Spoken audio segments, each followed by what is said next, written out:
दशरथ पुत्री शांता। क्या सच में राजा दशरथ ने अपनी बेटी को त्याग दिया था? राजा दशरथ पुत्री शांता की कहानी। यह बात है त्रेता युग की। तब प्रभु श्री राम मनुष्य रूप में अवतरित नहीं हुए थे। उनके पिता राजा दशरथ अयोध्या में राज करते थे। महाराज दशरथ वेदों के ज्ञाता, दूरदर्शी, महान तेजस्वी राजा थे। वे इक्ष्वाकु वंश के अतिरथी थे। अतिरथी वह योद्धा होते हैं जो एक साथ 10,000 महारथियों के साथ अकेले युद्ध करने में समर्थ होते हैं। राजा दशरथ के राज्य का वैभव और प्रतिष्ठा दूर दूर तक फैली थी। धर्म, अर्थ और सारी सुविधाओं से पूर्ण राज्य अयोध्या के नागरिक सुखपूर्वक अपना जीवन यापन करते थे। महाराज दशरथ के अनन्य मित्र थे अंगराज के राजा रोमपाद। महाराज दशरथ और अंगराज रोमपाद बाल्यकाल के मित्र थे। रोमपाद अंगराज बृहदत्त के पुत्र थे। बृहदत्त के वृद्ध हो जाने के बाद रोमपाद अंग प्रदेश के राजा बने, परंतु रोमपाद अंगराज बृहदत्त के औरस पुत्र नहीं थे। अंगराज ने रोमपाद को गोद लिया था। रोमपाद यदुवंशी राजा विदर्भ के पुत्र थे। राजा विदर्भ और राजा बृहदत्त अनन्य मित्र थे। राजा विदर्भ के अनेक पुत्र थे, परंतु अंगराज बृहदत्त के एक भी नहीं। तब अंग प्रदेश के राजा बृहदत्त ने राजा विदर्भ से उनके पुत्र रोमपाद को गोद ले लिया। इस तरह रोमपाद बृहदत्त के दत्तक पुत्र हुए। अंगराज रोमपाद का विवाह राजकुमारी वृष्णि से हुआ था। अंगराज रोमपाद को बहुत समय तक संतान प्राप्ति नहीं हुई।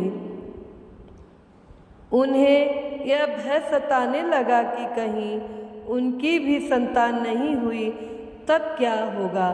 तब महाराज दशरथ की भी कोई संतान नहीं थी, परंतु अपने मित्र का मानसिक कष्ट दूर करने हेतु उन्होंने अपने मित्र रोमपाद से कहा, मित्र, यदि मेरे संतान होने तक तुझे संतान प्राप्ति नहीं होती है तब मैं अपनी पहली संतान तुझे दे दूंगा।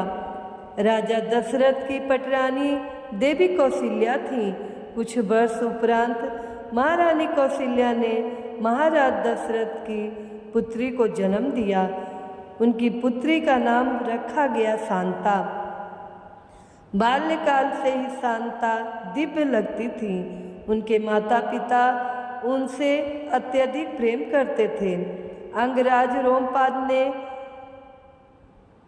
याद दिलाया राजा दशरथ को उनका वचन। अंगराज रोमपाद को भी इस समाचार का पता चला।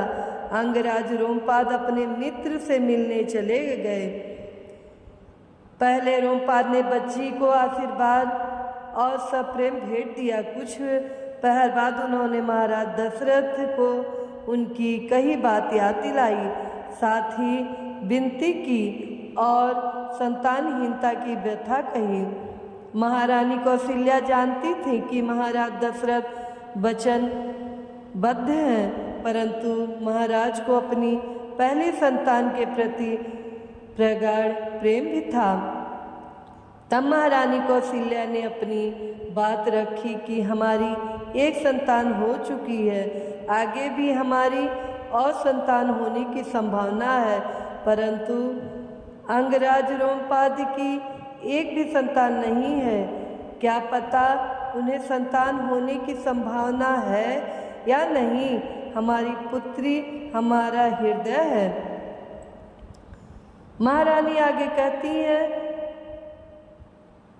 वहीं दूसरी ओर अंगराज रोमपाद आपके भ्राता तुल्य हैं। वे शांता से अत्यंत प्रेम भी करते हैं। यदि हम अपनी पुत्री उन्हें दे दें तो भ्राता तुल्य मित्र का कष्ट दूर हो जाएगा। वहीं हमारी पुत्री को प्रेमपूर्ण माता पिता भी मिलेंगे। अंततः तो हमारी ही पुत्री रहेगी। उसके लिए तो करना होगा जो वो हम सब करेंगे। इन सब से भी अधिक आवश्यक आपका वचन और मान भी बना रहेगा। महारानी कौशल्या की बात सुनकर राजा दशरथ ने अपनी पुत्री शांता अंगराज रोमपाद को पुत्री स्वरूप सौंप दिया। शांता को पुत्री रूप में पाकर अंगराज रोमपाद अति प्रसन्न हुए। आगे उन्होंने ही देवी शांता का विवाह आदि संस्कार किए। राजा दशरथ ने अपनी पुत्री शांता को त्याग नहीं किया था, अपितु अपने अनन्य मित्र रोमपाद को संतानहीन जो थे पुत्री के रूप में सौंप दिया था। मित्रों, आप सबको ये कहानी कैसी लगी? अगर पसंद आई हो तो लाइक कीजिएगा, कमेंट कीजिएगा, ज़्यादा से ज़्यादा शेयर कीजिएगा और हमारे चैनल को सब्सक्राइब कीजिएगा। साथ में बेल आइकन बटन को प्रेस कीजिएगा ताकि हमारे नए कहानियों का नोटिफिकेशन आप तक सबसे पहले पहुँचे। जय श्री राम।